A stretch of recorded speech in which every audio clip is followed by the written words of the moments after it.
ગુજરાતમાં મહિલા પર દિવસે ને દિવસે અત્યાચારો વધતા જાય છે। નાની નાની ફૂલ જેવી બાળકીઓ પર જ્યારે બળાત્કારો થાય છે ત્યારે એવો અહેસાસ થાય છે કે આ ગુજરાતમાં મહિલાઓ સુરક્ષિત નથી અને મહિલાઓ સલામત નથી।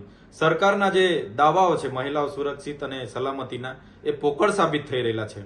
સુરતમાં જ્યાંથી ગુજરાત રાજ્યના ગૃહમંત્રી આવે છે હર્ષભાઈ સંઘવી, એમને ત્યાં સુરતમાં જ આજથી 2 દિવસ પહેલા માત્ર 4 વર્ષની રાની પર નરાધામ બળાત્કાર ગુજારે છે અને મારી નાખવાનો પ્રયત્ન કરે છે।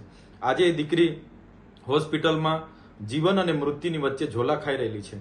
ત્યારે આવી બનાવ બન્યા પછી ગઈકાલે સોનલબેન ચૌધરી જે પલસાણામાં, સુરતના પલસાણામાં એને ત્યાંના શાળાના વહીવટી તંત્ર દ્વારા માનસિક રીતે ટોર્ચર આપીને એ દીકરી કઈ રીતના મરેલી છે એ રિપોર્ટ સુદ્ધા આજે પોલીસ આપી નથી રહી। પોલીસ મૌન સેવીને બેઠી છે। ત્યારે સવાલ અનેક ઊભા થાય છે।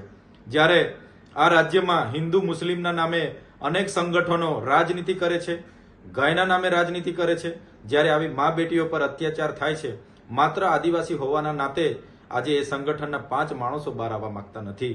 ત્યારે હું ગુજરાતના લોકોને અપીલ કરું છું, ત્યારે હું આદિવાસી સમાજના લોકોને અપીલ કરું છું, આ દીકરીઓને જો આવનાર સમયમાં યોગ્ય ન્યાય ન મળશે તો ખૂબ મોટું આંદોલન થવાનું છે અને આપણે બધાએ ભેગા થવાનું છે।